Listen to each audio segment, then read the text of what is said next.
ಆತ್ಮೀಯ ಬಂಧುಗಳೇ, ಶ್ರೀಮದ್ ಭಾಗವತಂ ಸ್ಕಂದ 3 ಭಾಗ 2 ಅಧ್ಯಾಯ 17 ವಿಶ್ವವಿಜೇತ ಹಿರಣ್ಯಾಕ್ಷ.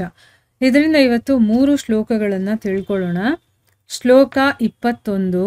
ತಂ ವೀಕ್ಷ್ಯ ದುಸ್ಸಹಜವಂ ರಣತ್ ಕಾಂಚನ ನೂಪುರಂ ವೈಜಯಂತ್ಯ ಸ್ರಜ ಜುಷ್ಟಮನ್ಸನ್ಯಸ್ತ ಮಹಾಗದಂ. ಅನುವಾದ: ಹಿರಣ್ಯಾಕ್ಷನ ಕೋಪವನ್ನು ನಿಗ್ರಹಿಸುವುದು ಕಷ್ಟವಾಗಿತ್ತು. ಅವನ ಕಾಲುಗಳಲ್ಲಿ ಧ್ವನಿ ಮಾಡುವ ಚಿನ್ನದ ಕಾಲ್ಕಡಗಗಳಿದ್ದುವು. ಅವನು ಒಂದು ದೊಡ್ಡ ಹಾರದಿಂದ ಅಲಂಕೃತನಾಗಿದ್ದನು. ಮಹಾಗದೆಯೊಂದನ್ನು ಭುಜ ಒಂದರ ಮೇಲೆ ಇರಿಸಿಕೊಂಡಿದ್ದನು. ಶ್ಲೋಕ 22. ಮನೋವೀರ್ಯವರೋತ್ಸಿಕ್ತಮಸೃಣ್ಯ ಮುಕುತೋ ಭಯಂ ಭೀತಾ ನಿಲಿಲ್ಯರೆ ದೇವಾಸ್ತಾರ್ಕ್ಷ್ಯತ್ರಸ್ತ ಇವಾಹಯಃ. ಅನುವಾದ: ಅವನ ಮಾನಸಿಕ ಮತ್ತು ದೈಹಿಕ ಬಲಗಳು ಹಾಗೂ ಅವನು ಪಡೆದ ವರ ಅವನನ್ನು ಅಹಂಕಾರಿಯನ್ನಾಗಿ ಮಾಡಿದ್ದವು. ಅವನು ಯಾರಿಂದಲೂ ಮರಣ ಭಯ ಹೊಂದಲಿಲ್ಲ. ಅವನನ್ನು ತಡೆಯುವವರೇ ಇರಲಿಲ್ಲ. ಆದ್ದರಿಂದ ಅವನನ್ನು ಕಂಡೊಡನೆ ದೇವತೆಗಳು ಭಯಗೊಳ್ಳುತ್ತಿದ್ದರು.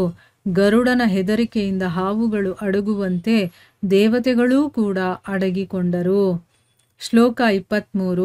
ಸವೈ ತಿರೋಹಿತಾನ್ ದೃಷ್ಟ್ವಾ ಮಹಸಾ ಸ್ವೇನ ದೈತ್ಯರಾಟ್ ಸೇಂದ್ರಾನ್ ದೇವಗಣಾನ್ ಕ್ಷೀಭಾನ ಪಶ್ಯನ್ ವ್ಯನದದ್ ವೃಷಂ. ಅನುವಾದ: ಇಂದ್ರ ಮತ್ತು ಇತರ ದೇವತೆಗಳು ದೈತ್ಯರ ನಾಯಕನಿಗೆ ಕಾಣಿಸಲಿಲ್ಲ. ಅವರು ಹಿಂದೆ ಅಧಿಕಾರ ಮದೋನ್ಮತ್ತರಾಗಿದ್ದವರು. ಈಗ ತನ್ನ ಶಕ್ತಿಯ ಮುಂದೆ ಅವರೆಲ್ಲ ಅದೃಶ್ಯರಾಗಿರುವುದನ್ನು ಕಂಡು ದೈತ್ಯರ ನಾಯಕನು ಗಟ್ಟಿಯಾಗಿ ಗರ್ಜಿಸಿದನು. ಇವು ಶ್ಲೋಕಗಳು ಮತ್ತು ಅವುಗಳ ಅನುವಾದ. ಈಗ ಭಾವಾರ್ಥದ ಮೂಲಕ ನಾವು ಇದರ ಅರ್ಥವನ್ನು ತಿಳ್ಕೊಳ್ಳೋದಕ್ಕೆ ಪ್ರಯತ್ನ ಮಾಡೋಣ. ಹೋದ ಭಾಗದಲ್ಲಿ ನಾವೇನು ತಿಳ್ಕೊಂಡ್ವಿ?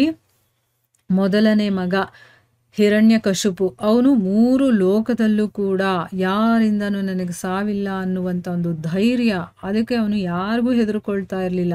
ಯಾಕೆ ಅಂತಂದರೆ ಅವನು ಬ್ರಹ್ಮನಿಂದ ಒಂದು ವರವನ್ನು ಪಡೆದಿದ್ದ. ಅವನನ್ನು ಈ ಜಗತ್ತಿನಲ್ಲಿರೋರು ಯಾರು ಕೊಲ್ಲೋದಕ್ಕೆ ಸಾಧ್ಯ ಇಲ್ಲ ಅಂತಂದ್ಬಿಟ್ಟು ಆ ವರದ ಕಾರಣದಿಂದ ಅವನಿಗೆ ಅಹಂಕಾರ ಹೆಚ್ಚಾಗಿ ಉಬ್ಬೋಗಿದ್ದ. 3 ಲೋಕಗಳನ್ನು ಕೂಡ ತನ್ನ ನಿಯಂತ್ರಣದಲ್ಲಿ ಇಟ್ಕೊಳ್ಳೋಷ್ಟು ಸಾಮರ್ಥ್ಯ ಅವನಿಗಿತ್ತು. ಅವನ ತಮ್ಮ ಇದನ್ನಲ್ಲ ಹಿರಣ್ಯಾಕ್ಷ, ಅವನೇನು ಅಂತಂದರೆ ನನ್ನ ಅಣ್ಣನಿಗೆ ನಾನು ತೃಪ್ತಿಪಡಿಸ್ಬೇಕು ಅಂತ ಕೆಲಸಗಳನ್ನು ಮಾಡ್ತಾ ತನ್ನ ಅಣ್ಣನಿಗೆ ತೃಪ್ತಿಪಡಿಸ್ಬೇಕು ಅಂತ ಸದಾ ಸಿದ್ಧನಾಗಿರ್ತಾ ಇದ್ದ. ಹಿರಣ್ಯಾಕ್ಷ ಏನು ಮಾಡ್ತಾನೆ? ಹಿರಣ್ಯಕಶಿಪುವಿನ ತೃಪ್ತಿಗೋಸ್ಕರ ಯುದ್ಧದ ಉತ್ಸಾಹದ ಜೊತೆಗೆ ಗದೆಯನ್ನು ಹೆಗಲಿಗೆ ಹೇರಿಸ್ಕೊಂಡು ಬ್ರಹ್ಮಾಂಡವನ್ನೆಲ್ಲ ಸುತ್ತುತ್ತಾ ಇದ್ದ ಅನ್ನೋದನ್ನ ತಿಳ್ಕೊಂಡ್ವಿ. ಈಗ ಮುಂದುವರೆದು ಇಲ್ಲೇನಾಗುತ್ತೆ ಅಂತ ಈಗ ತಿಳ್ಕೊಳ್ಳೋಣ. ಹಿರಣ್ಯಾಕ್ಷನ ಕೋಪ ಇದೆಯಲ್ಲ, ಇದನ್ನ ನಿಗ್ರಹಣೆ ಮಾಡೋದು ತುಂಬಾ ಕಷ್ಟವಾಗಿತ್ತು. ಅವನ ಕಾಲುಗಳಲ್ಲಿ ಶಬ್ದ ಮಾಡುವಂತಹ ಚಿನ್ನದ ಕಡಗಗಳಿದ್ದು ಅವನು ಒಂದು ದೊಡ್ಡ ಹಾರದಿಂದ ಅಲಂಕೃತನಾಗಿದ್ದ. ಅಂದರೆ ಅವನು ಹೇಗೆ ಕಾಣಿಸ್ತಾ ಇದ್ದ ಅಂತ, ಅವನ ಕಾಲಲ್ಲಿ ದೊಡ್ಡದು ಚಿನ್ನದ ಕಡಗಗಳಿತ್ತು. ಅವನ ಕತ್ತಲ್ಲಿ ಒಂದು ದೊಡ್ಡ ಹಾರ ಇತ್ತು. ಮಹಾ ಗಧೆ ಒಂದನ್ನ ಭುಜದ ಮೇಲೆ ಇಟ್ಕೊಂಡಿದ್ದ. ಈಗ ನಮ್ಮ ಇಮ್ಯಾಜಿನೇಷನಲ್ಲಿ ಹಿರಣ್ಯಾಕ್ಷ ಹೇಗಿದ್ದ ಅನ್ನೋದು ನಮಗೆ ಗೊತ್ತಾಗ್ತಾ ಇದೆಯಾ? ನೋಡೋದಕ್ಕೆ ಭಾರಿ ಪರ್ವತದ ಹಾಗಿರುವಂಥ ದೇಹ, ಆಮೇಲೆ ತುಂಬ ಕೋಪದಿಂದ ಇದ್ದಾನೆ. ಕಾಲುಗಳಲ್ಲಿ ದೊಡ್ಡ ದೊಡ್ಡ ಚಿನ್ನದ ಖಡ್ಗಗಳಿದೆ, ದೊಡ್ಡ ಹಾರ ಕತ್ತಲ್ಲಿ ಇದೆ, ಮತ್ತೆ ಒಂದು ಗದೆಯನ್ನು ತನ್ನ ಭುಜದ ಮೇಲೆ ಇಟ್ಕೊಂಡಿದ್ದಾನೆ. ಅವನ ಮಾನಸಿಕವಾಗಿ ಮತ್ತು ದೈಹಿಕವಾಗಿರುವಂಥ ಬಲ ಇದೆಯಲ್ಲ, ಮತ್ತು ಅವನು ಪಡೆದಿರುವಂಥ ವರ, ಅದು ಅವನನ್ನು ಅಹಂಕಾರಿಯನ್ನಾಗಿ ಮಾಡಿತ್ತು. ಯಾರಿಂದನೂ ಅವನಿಗೆ ಸಾವಿಲ್ಲ ಅನ್ನುವಂಥ ಒಂದು ಧೈರ್ಯ ಇತ್ತು, ಅವನಿಗೆ ಭಯನೇ ಇಲ್ಲ. ಆಮೇಲೆ ಅವನನ್ನು ತಡೆಯೋದಕ್ಕೆ ಯಾರಿಂದನೂ ಸಾಧ್ಯ ಆಗ್ತಾ ಇಲ್ಲ. ಯಾಕಂದರೆ ಈ ಜಗತ್ತಲ್ಲಿ ಯಾರೂ ಅವನನ್ನು ಕೊಲ್ಲೋದಕ್ಕಾಗಲ್ಲ ಅಂದಮೇಲೆ ದೇವತೆಗಳೂ ಕೂಡ ಭೌತಿಕ ಪ್ರಪಂಚಕ್ಕೆ ಸೇರಿರುವಂಥವ್ರೆ ಅಲ್ವಾ. ಸೊ ಅವ್ರ ಕೈಯಲ್ಲೂ ಆಗ್ತಾ ಇಲ್ಲ. ಅದಕ್ಕೋಸ್ಕರನೇ ಅವನು ನೋಡಿದ ತಕ್ಷಣ ದೇವತೆಗಳೆಲ್ಲ ಭಯ ಪಟ್ಕೊಳ್ತಾ ಇದ್ರು. ಹಾವುಗಳು ಗರುಡನ್ನ ಹೆದರಿಕೆಯಿಂದ ಹೇಗೆ ಭಯ ಪಟ್ಕೊಂಡು ಅಡಕ್ಕೊಳ್ತಾರೋ ಅದೇ ರೀತಿ ಹಿರಣ್ಯಾಕ್ಷ ಅಂತಂದಿದ ತಕ್ಷಣನೇ ದೇವತೆಗಳೆಲ್ಲರೂ ಕೂಡ ಎಲ್ಲಂದ್ರಲ್ಲಿ ಹೋಗಿ ಬಚ್ಚಿಟ್ಕೊಂಡ್ಬಿಡ್ತಾ ಇದ್ರು. ಈಗ ಭಾವಾರ್ಥದಲ್ಲಿ ಗುರುಗಳೇನು ಹೇಳಿದ್ದಾರೆ ಅಂತ ತಿಳ್ಕೊಳ್ಳೋಣ. ಇಲ್ಲಿ ವಿವರಿಸಿರುವಂತೆ ಸಾಮಾನ್ಯವಾಗಿ ಅಸುರರು ಬಲಿಷ್ಠ ಶರೀರವುಳ್ಳವರು. ಆದ್ದರಿಂದ ಅವರ ಮನೋಬಲವು ದೃಢವಾಗಿರುತ್ತದೆ. ಅವರ ಶೌರ್ಯವೂ ಅಸಾಧಾರಣವಾದುದು. ಹಿರಣ್ಯಾಕ್ಷ ಮತ್ತು ಹಿರಣ್ಯಕಶಿಪುಗಳು ಇಡೀ ವಿಶ್ವದಲ್ಲಿ ಯಾವ ಜೀವಿಯಿಂದಲೂ ಸಾಯದಂತಹ ವರ ಪಡೆದಿದ್ದರು. ಅವರು ಬಹುಮಟ್ಟಿಗೆ ಅಮರರಾಗಿದ್ದರು.